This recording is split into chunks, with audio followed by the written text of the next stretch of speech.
Very special guest joins us now, presidential candidate and author of the new book, Taking a Stand, Senator Rand Paul. Well, a pleasure to have you with us, sir. Thanks for having me. I want to jump right into the current question.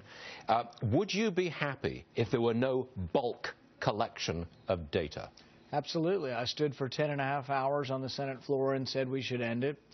Mainly because our framers, the constitutional founders, they were very worried about privacy, and they were also worried about whether or not soldiers could write warrants with nobody's name on it, what they called a general warrant, where they could just round up anybody or go into anybody's house. So I think it's very important that we, and the Fourth Amendment says this, that we should individualize warrants. So you shouldn't be able to collect every American's records, but if you know of one American and you have some probable cause or suspicion, by all means, look at that record, but don't look at everyone's record. In the age of nuclear terror, well, I mean, that's a distinct possibility on the horizon. Does that change the calculation because the threat is so enormous? Well, the interesting thing is last week the Department of Justice, the Inspector General, came out and said that there is no evidence. They've cracked one case with all of this. But really, my opposition is more based on liberty, that you shouldn't give up liberty, even if you said it worked to give up your liberty. Because really, then what would we fight? We're fighting against terrorists to protect our liberty, to protect our Bill of Rights. If we give up our Bill of Rights in the process, then what really were we fighting for? I want to just stay with this subject for a second. Would you keep all of the records which have been collected already? And I ask that question because if a bad guy comes into America, commits a terrorist act, it would be nice to have those records so we could find out who that bad guy's been talking to. So I would say keep the records, but I think you disagree. Well, you can do that with the Constitution. So comes in, we have evidence, and we say John Doe we think is a terrorist. You call the judge, you get a warrant, and you look at all his phone records. And you can look at the records of everybody he called and everybody they called. As long as you individualize the suspicion at each step along the way, you can go 100 jumps into all the data. I'm for that. But you have to call a judge, because when we didn't, we got bias. We locked up all the Japanese during World War II.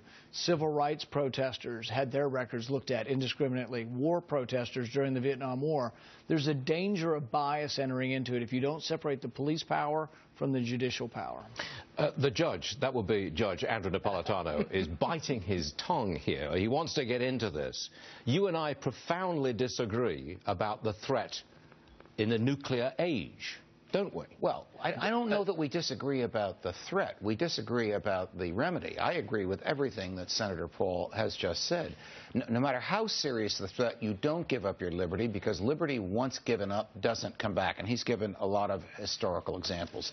But what is profound for an argument that you and I have, like the one Senator Paul had with Brian Kilmeade this morning, is that we now know for the first time that the Justice Department itself acknowledges the Patriot Act hasn't worked. It hasn't stopped a single plot, and it hasn't aided in the prosecution of a single defendant for a terrorist-related crime. Failure in the past is no reason to negate the whole structure in the future. It absolutely is. Yeah, but what I would say, here's the point. People set this argument up as all or none, that if we don't have bulk collection, we won't have any collection.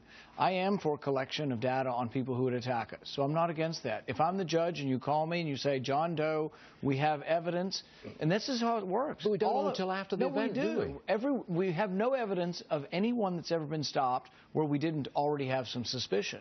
So use the suspicion. And the other thing is that as we build the haystack bigger, if we have every American's phone record in there, I think we get lost in the haystack and we can't find the needle. The Sinaref boy, the Boston bomber, we had some evidence. The Russians tipped us off.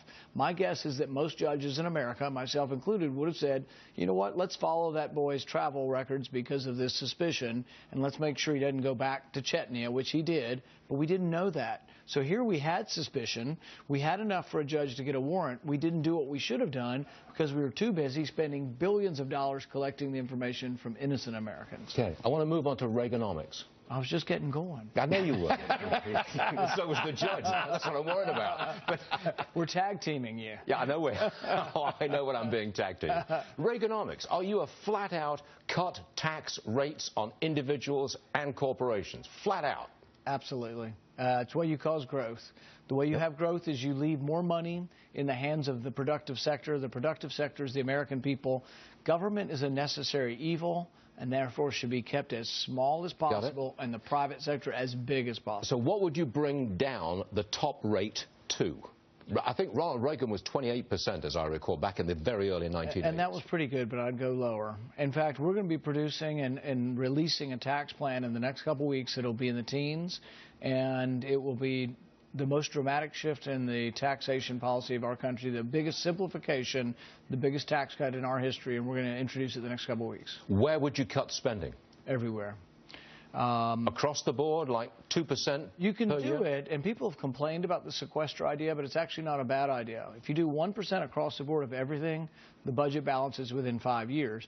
But you could say we'll do 1% of everything, or if you'd rather preserve national defense, which I would, why don't we cut more from another segment of the government? Why don't we cut 10%, or why don't we cut 100% of the Department of Commerce, maybe 100% of the Department of Education, and then maybe 50% of many other departments in order to maybe preserve our national defense. Is this in the book? Taking a stand, moving beyond partisan politics to unite America. Is it all in there? Yes. What we talk about is a host of things, but we also talk about how the message can be bigger. I talk about criminal justice and how we've disproportionately arrested and incarcerated too many African Americans, and we need to fix our criminal justice. I'm sorry to be so distracted, Senator. I'm just looking for the name of Judge Andrew Napolitano in the index and the credits. And I'm sorry to say, I can't find it. Is you it need there? your glasses, because he is in it. All right.